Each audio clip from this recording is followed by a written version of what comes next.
Hello students, welcome back to my class. तो प्यारे बच्चों, आज के इस वीडियो से हम शुरुआत कर रहे हैं एलडीसी परीक्षा में जो सिलेबस है और सिलेबस में जो अंग्रेजी का पेपर आपके आने वाला है उसकी तैयारी के लिए मैं एक नई सीरीज़ आपके लिए लेकर के आया हूँ। और क्रम से हम उस सिलेबस के जो पॉइंट्स हैं उनको लेकर के हम चलेंगे। तो सबसे पहला जो उसमें ग्रामर का पॉइंट है वो है इम्प्रूवमेंट ऑफ सेंटेंसेस। तो ये वीडियो आज जो मैं लेकर के आया हूँ वो इम्प्रूवमेंट ऑफ सेंटेंस से संबंधित है और हम इसके 4-5 वीडियो यहाँ पर बना लेंगे। और बंद कर दें। Hello students, welcome back to my class. तो प्यारे बच्चों, आज के इस वीडियो से मैं एक नई चीज़ आपके लिए लेकर के आया हूँ और एडवांस ग्रामर हम यहाँ पर पढ़ेंगे एलडीसी परीक्षा के विद्यार्थियों के लिए। तो प्यारे बच्चों, यहाँ पर जो एलडीसी की जो परीक्षा होने वाली है उसमें जो अंग्रेज़ी का पेपर आएगा जो 100 मार्क्स का है और उसके अंदर सिलेबस में जो ग्रामर के पॉइंट्स हैं उनमें से आज हमने पहला पॉइंट लिया है इम्प्रूवमेंट ऑफ सेंटेंसेस। और इसका ये पहला वीडियो है और इस कड़ी में और भी आपके बहुत सारे वीडियो मैं लेकर के आऊँगा और इसी कड़ी में हम आगे बढ़ते चले जाएंगे। तो बने रहे मेरे साथ और देखें वीडियो को शुरू से अंत तक। मैं यहाँ पर आपको सारी शॉर्ट ट्रिक्स भी बताता जाऊँगा। तो प्यारे बच्चों, आइए शुरू करते हैं इस वीडियो को। तो इस तरह के आपके क्वेश्चन यहाँ पर आ सकते हैं और सेंटेंस में आपको पहचानना है कि किस तरह कोई ग्रामेटिकल मिस्टेक है या फिर कोई बात है। तो यहाँ पर हम उस सेंटेंस के अंदर जो गलतियाँ हैं, जो एरर्स हैं, उनको यहाँ पर पहचानेंगे और उनको सही करेंगे। और इसी तरह के क्वेश्चन आपके इम्प्रूवमेंट ऑफ सेंटेंस के आपकी परीक्षा में आने वाले हैं। जैसे ये पहला सेंटेंस है तो आपको यहाँ पर ये पहचानना है कि भाई इस सेंटेंस के अंदर क्या गलती है, क्या एरर है, उसी को हमको पॉइंट आउट करना है।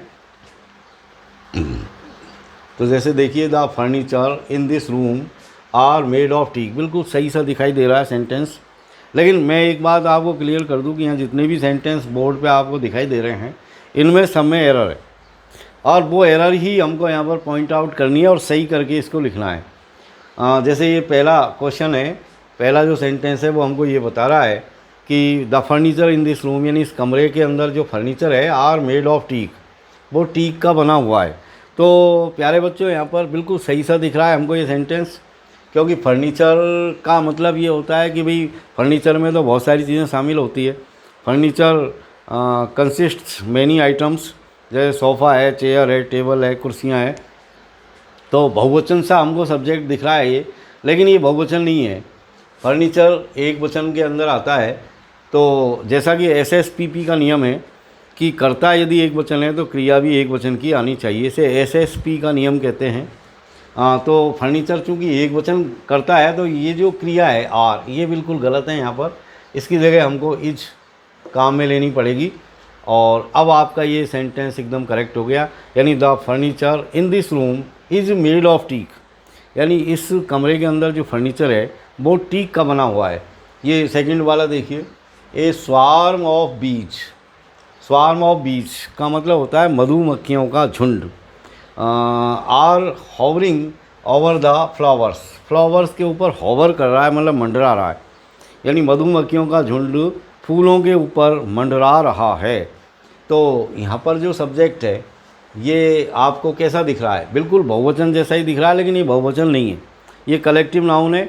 और जैसे लाइन ऑफ एंड्स है, यानी चींटियों की कतार है, क्राउड है, ये सब क्या है कि बिल्कुल दिखते हैं बिल्कुल बहुवचन में, लेकिन ये एक वचन के ही होते हैं।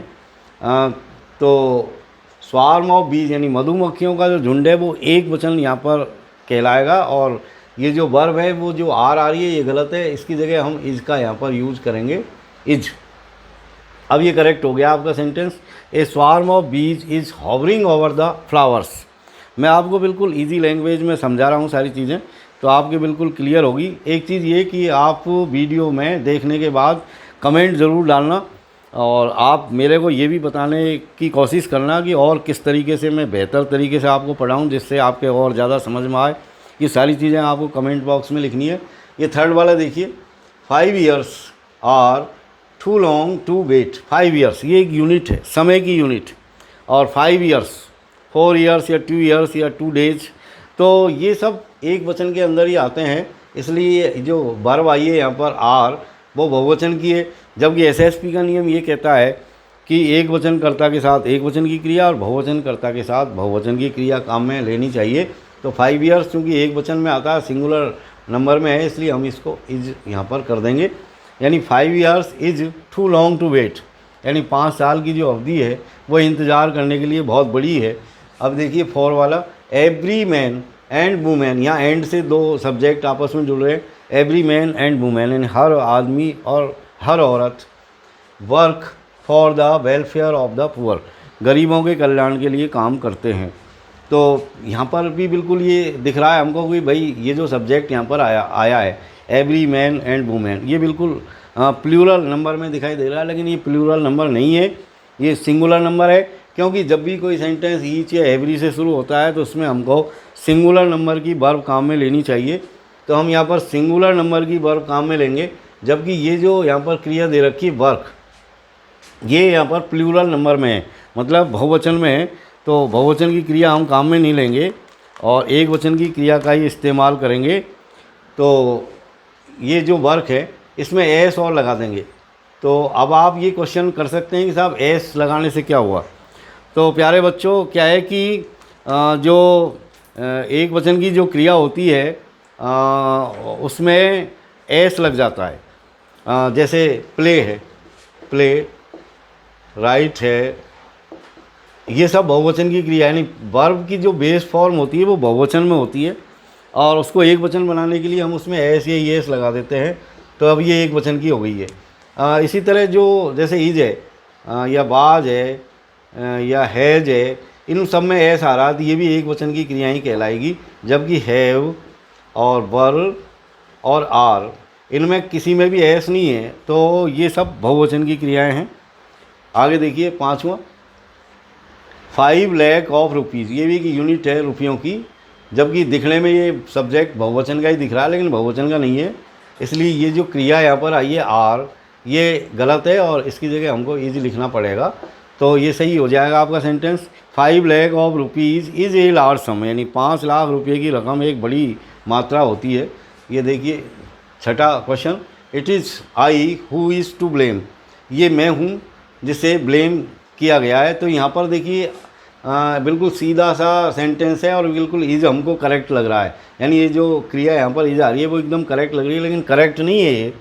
क्योंकि इसको समझने के लिए आपको ये गौर करिए आप कि जब भी किसी सेंटेंस के अंदर हु से पहले जो कर्ता आता है या जो नाउन या प्रोनाउन आता है, उसी के अकॉर्डिंग ही हम क्रिया काम में लेते हैं। ये नोट कर लो आप, यानी इसको एंटीसीडेंट बोलते हैं। तो हु से पहले क्या आया यहाँ पर आई, तो आई के अकॉर्डिंग क्रिया आएगी। तो आई के साथ क्या लगता है एम, तो हम यहाँ पर एम भरेंगे। यानी it is I who am, यानी इज की जगह हमको एम लिखना है यहाँ पर। It is I who am is to blame. अब देखिए 7 वाला, she commanded me as if she was my wife, उसने मुझे ऐसे कमांड किया जैसे कि वो मेरी पत्नी हो। तो सेंटेंस बिल्कुल क्लियर हमको ये बता रहा है कि उसने मुझको ऐसे कमांड किया जैसे कि वो मेरी पत्नी हो, जबकि सेंटेंस का तात्पर्य निकल के आ रहा है कि she was not my wife, यानी वो मेरी पत्नी नहीं है, लेकिन फिर भी उसने ऐसे आदेशित किया मुझको। तो ये इस तरह का जो सेंटेंस होता है वो अनरियल कंडीशन बताता है, क्योंकि वो मेरी पत्नी नहीं है लेकिन फिर भी ऐसे आदेश दे रही है जैसे मेरी पत्नी हो, यानी जैसे मेरी पत्नी हो। इसी तरह के और सेंटेंस भी आप देखिए, जैसे if I were A bird I would fly in the sky. तो ऐसे जो अनरियल सेंटेंस होते हैं जिनमें अनरियल कंडीशन आती है, सपोजिशन आते हैं, और जैसे ये एज इफ से शुरू हो रहा है, तो उसमें हम हमेशा अनरियल कंडीशन को दिखाने के लिए वर का यूज़ करते हैं। कर्ता कुछ भी हो, कर्ता चाहे एक वचन हो चाहे बहुवचन हो, इसलिए उसमें वर लगाया जाता है। इसलिए इस तरह का यदि कोई स्ट्रक्चर आए तो आप उसमें वर क्रिया काम में लें। जैसे अब ये एकदम करेक्ट हो गया कि she commanded me as if she was की जगह हम बोलेंगे वर, ये as if she were my wife, यानी उसने ऐसे मुझे कमांड किया जैसे कि वो मेरी पत्नी हो। 8 वाला देखो, rice and curry are my favourite dish, favourite dish यानी प्रिय भोजन। तो राइस एंड करी, ये एक डिश का नाम है चावल और कढ़ी। तो इस तरह जो जोड़े में जो डिश आती है, जो भोजन आते हैं, जो फूड आते हैं, वो हमेशा एक वचन के कहलाते हैं, एक वचन की क्रिया लेते हैं। जैसे इडली डोसा है, राइस एंड करी है, ब्रेड एंड बटर है। तो ये सब जब भी आए तो उसमें आपको एक वचन की क्रिया लगानी है। तो राइस एंड करी, इसमें आर दे रखी है क्रिया जो गलत है, इस जगह हम इज लिख देंगे।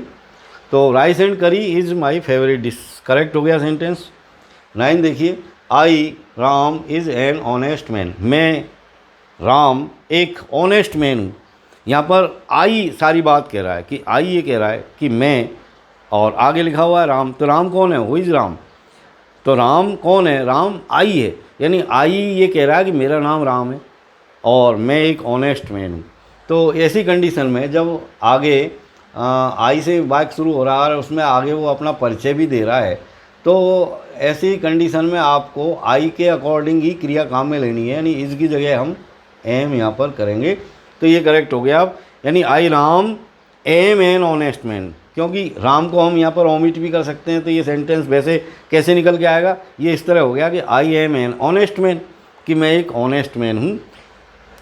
आगे देखिए 10 वाला, the shoes is too old to use, यानी जूते जो है यूज़ करने के लिए बहुत पुराने, यानी बहुत पुराने हो गए, पहने जाने योग्य नहीं है। तो प्यारे बच्चों, क्या है कि शूज़ जोड़े में होते हैं। कुछ ऐसे नाउन होते हैं जो जोड़े में आते हैं, जैसे पायजामा है, पतलून है, सीजर है, कैंची जिसको कहते हैं, वो भी जोड़े में होती है। तो उसमें 2 ब्लेड्स होती है। तो इनमें हमेशा जो क्रिया आती है वो बहुवचन की आती है, इसलिए ये इस गलत है और इसकी जगह हम आर यहाँ पर लिख देंगे, यानी the shoes are too old to use. 11 वाला देखिए, nothing but sand were seen there, यानी रेत के सिवाय वहाँ कुछ भी दिखाई नहीं दे रहा था। अब ये जो रेत है यानी सैंड जो है, ये क्या है? एक अनकाउंटेबल नाउन है जिसको हम गिन नहीं सकते। अनकाउंटेबल नाउन हमेशा सिंगुलर नंबर की क्रिया लेती है, ध्यान रखें आप इस बात का। जैसे फ्लोर है, शुगर है, और जितने भी लिक्विड्स होते हैं जैसे मिल्क है, पेट्रोल है, केरोसिन है, ये सब जो है इनको हम गिन नहीं सकते। तो ये अनकाउंटेबल नाउन होती है। तो अनकाउंटेबल नाउन के अंदर हम क्रिया जो है एक वचन की लगाते हैं। यहाँ पर बर लगा हुआ है, बहुवचन की क्रिया है, तो हम बाज कर देंगे इसको, उसी टेंस में जाएंगे जिस टेंस में क्रिया है। जैसे nothing but sand was seen there, यानी सैंड के अलावा वहाँ कुछ भी दिखाई नहीं दे रहा था। अगला देखिए 12 वाला, one of the flowers were artificial, यानी ये सेंटेंस ये कह रहा है कि वन ऑफ द फ्लावर्स, यानी बहुत सारे फ्लावर्स हैं, उनमें से एक फूल, वन ऑफ द फ्लावर्स, यानी बहुत सारे फूलों में से एक कैसा है? वर आर्टिफिशियल, यानी कृत्रिम है। तो यहाँ पर सेंटेंस जो दिख रहा है आपको वो बिल्कुल ऐसा दिख रहा है जैसे कि इसका कर्ता बहुवचन हो, क्योंकि फ्लावर्स यहाँ पर आ रहा है, वन ऑफ द फ्लावर्स। तो इस तरह का जब भी कोई सीक्वेंस आए और उसमें वन ऑफ द लिखा हुआ हो तो आप उसमें क्रिया एक वचन की लिखेंगे। तो यहाँ पर जो बर आ रहा है वो गलत है, इसकी जगह हम वाज यहाँ पर लिखेंगे। तो अब करेक्ट हो गया, one of the flowers was artificial, क्योंकि एक ही फूल की बात हो रही है, यानी फूल तो बहुत सारे हैं लेकिन उनमें से जो बात हो रही है वो किसकी हो रही है? सिर्फ वन फ्लावर की। तो वन का मतलब एक वचन कर्ता हो गया, तो एक वचन कर्ता के साथ एक वचन की क्रिया ही काम में आएगी। अब ये देखिए 13 वाला, a red and black cow were grazing in the field. यहाँ पर गाय आपको दिखाई गई है कि a red and black cow, and से जुड़ी हुई है, एक लाल और एक काली गाय वर ग्रेजिंग यानी चल रही थी इन द फील्ड, खेत में एक लाल रंग की और काली गाय चल रही थी। गौर करिए इस पर। तो इस तरह के जोड़े में जब कोई दो नाउन इस तरह आ जाएँ तो एक के साथ तो आर्टिकल लगा हुआ हो ए एन दी, जैसे इसमें लग रहा है ये आर्टिकल है, तो यहाँ पर रेड के साथ तो ये आर्टिकल लग रहा है, लेकिन ब्लैक के साथ आर्टिकल नहीं है, यहाँ पर कोई आर्टिकल नहीं है। तो ऐसी कंडीशन में हम उसको एक ही यूनिट मानेंगे, यानी गाय तो है वो लेकिन दो गाय नहीं है, जैसे कि सेंटेंस से शो हो रहा है कि भाई एक लाल रंग की गाय है और एक काले रंग की गाय है और दोनों ही फील्ड में चल रही है। यही तो ये सेंटेंस बोल रहा है कि भाई ग्रेजिंग, इसलिए यहाँ पर क्रिया भी बहुवचन की दे रखी है, जबकि ये गलत है और क्रिया बहुवचन की नहीं आएगी, क्योंकि जब ऐसी कंडीशन आए दो नाउन हो, एक में आर्टिकल लग रहा है एक में आर्टिकल नहीं लग रहा, तो वो एक ही यूनिट है, यानी वो एक ही गाय है, यानी गाय एक है और हो सकता है उसके दो रंग हैं, यानी वो आधी लाल है और आधी काली है गाय, but the cow is only one having two colours, यानी उसमें लाल कलर भी है और काला कलर भी है, लेकिन गाय एक है, इसलिए हम क्रिया भी एक वचन की लेंगे, यानी जो वर यहाँ पर आ रहा है उसकी जगह हम वाज यहाँ पर यूज़ करेंगे, वाज। अब आपका करेक्ट हो गया है, यानी a red and black cow was grazing in the field, यानी लाल और काले रंग की एक गाय ग्रेज कर रही है, मतलब चल रही थी इन द फील्ड, खेत में। आगे देखिए 14 वाला, none of the candidates, none of the candidates में से कोई भी नहीं, नन ऑफ द कैंडिडेट्स मतलब कैंडिडेट्स में से एक भी कैंडिडेट नहीं have appeared for the interview, interview के लिए अपीयर नहीं हुआ, यानी कैंडिडेट में से एक भी कैंडिडेट इंटरव्यू के लिए अपीयर नहीं हुआ, उपस्थित नहीं हुआ। तो ऐसे, और यहाँ पर जो वर्ब आ रही है वो हैव बहुवचन के लिए आती है, जैसा अभी मैंने आपको बताया। तो प्यारे बच्चों, यहाँ पर बात आ रही है नन ऑफ द, यानी कैंडिडेट तो बहुत सारे हैं, लेकिन जो मुख्य यहाँ पर करता है वो नन है। तो यानी नन से यदि सेंटेंस शुरू हो रहा है, नन ऑफ से, तो आप उसमें क्रिया एक वचन की लगाएंगे, तो हैव यहाँ पर गलत है, हैव की जगह हम यहाँ पर हैज क्रिया लगाएंगे, हैज। अब ये करेक्ट हो गया, यानी none of the candidates has appeared for the interview, यानी कोई भी अभ्यर्थी इंटरव्यू के लिए अपीयर नहीं हुआ। 15 देखिए, the officer along with his clerk are in the office, यानी ऑफिसर अपने क्लर्कों के साथ ऑफिस के अंदर है, इसका मतलब बहुत सारे लोग अंदर हैं, यानी क्लर्क भी है बहुत सारे, ऑफिसर भी। तो ऐसा लगता है कि जैसे ये जो सब्जेक्ट है वो बहुवचन का है, लेकिन ये बहुवचन का नहीं है, यानी जब भी along with आए या टुगेदर विद आए और उससे पहले जो नाउन आ रहा है वो ही हम उसको कर्ता मानेंगे। अब यहाँ पर ऑफिसर एक ही है, एक ही ऑफिसर है, इसका मतलब हमारा जो सब्जेक्ट है वो सिंगुलर नंबर में है। अब सिंगुलर नंबर में है तो क्रिया भी सिंगुलर नंबर में ही आनी चाहिए, जबकि इसमें जो वर्ब दे रखी है वो आर दे रखी है, जो गलत है, और इसकी जगह हम इज यहाँ पर लिखेंगे। तो ये बिल्कुल करेक्ट आपका हो गया, यानी the officer along with his clerks is in the office, क्योंकि बात किसकी हो रही है यहाँ पर, सिर्फ ऑफिसर की, यानी ऑफिसर पे ही यहाँ पर जोर दिया जा रहा है। आगे देखिए 16 वाला, Dick together with his friends, same ऐसा ही सेंटेंस है, हैव कम, यानी डिक अपने मित्रों के साथ आ चुका है। तो कौन आ चुका है, डिक आ चुका है। अब उसके मित्र भी उसके साथ है, लेकिन वो यहाँ पर गौण है, यानी जो सामने आ रहा है वो डिक है। तो डिक एक ही व्यक्ति है, एक लड़के का नाम है, और यहाँ पर जो वर्ब आई है वो हैव आई है बहुवचन में, जो कि गलत है, इसकी जगह हम हैज लिखेंगे तो ये सही हो जाएगा। एक वचन में करता है एक वचन, तो क्रिया भी एक वचन। तो Dick together with his friends have come की जगह हम बोलेंगे हैज कम, यानी Dick together with his friends has come, यानी डिक अपने मित्रों के साथ आ चुका है। 17 वाला देखिए, the teacher and philosopher are coming, ये भी ऊपर वाला जो सेंटेंस अभी हमने देखा था गाय वाला, ठीक ऐसा ही है। यहाँ भी दो नाउन आ रहे हैं, टीचर है और फिलोसफर है, लेकिन एक के साथ आर्टिकल लगा हुआ है, एक के साथ आर्टिकल लगा हुआ नहीं है, यानी फिलोसफर के आगे आर्टिकल नहीं है, इसका मतलब ये दो व्यक्ति नहीं है, यानी जैसा कि सेंटेंस कह रहा है कि the teacher and philosopher are coming, यानी टीचर और फिलोसफर आ रहे हैं, इसका मतलब वो जो टीचर आ रहा है वो ही खुद भी फिलोसफर ही है, यानी फिलोसफर कोई अलग पर्सनैलिटी नहीं है, यानी वो टीचर है और वो ही फिलोसफर है, यानी उसके अंदर दो क्वालिटी है, फिलोसफर भी है, दार्शनिक भी है और टीचर भी है। तो हम इसको एक ही सिंगुलर नंबर में मानेंगे सब्जेक्ट को, और सिंगुलर नंबर में ही क्रिया लिखेंगे। ऐसी कंडीशन परीक्षा में बहुत ज़्यादा आती है। तो द टीचर एंड फिलोसफर, अब ये आर की जगह हम इज यहाँ पर लिख देंगे, इज।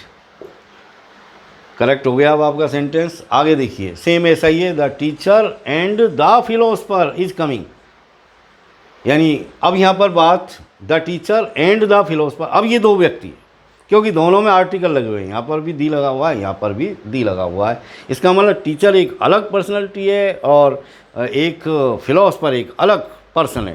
तो the teacher and the philosopher, यानी टीचर और फिलोसफर दो अलग अलग आदमी हैं और दोनों ही आ रहे हैं। तो दोनों ही आ रहे हैं इसका मतलब दो अलग अलग व्यक्ति है, तो बहुवचन करता हो गया, तो इज की जगह हम आर यहाँ पर लिखेंगे। हमारा करेक्ट हो गया sentence, the teacher and the philosopher are coming.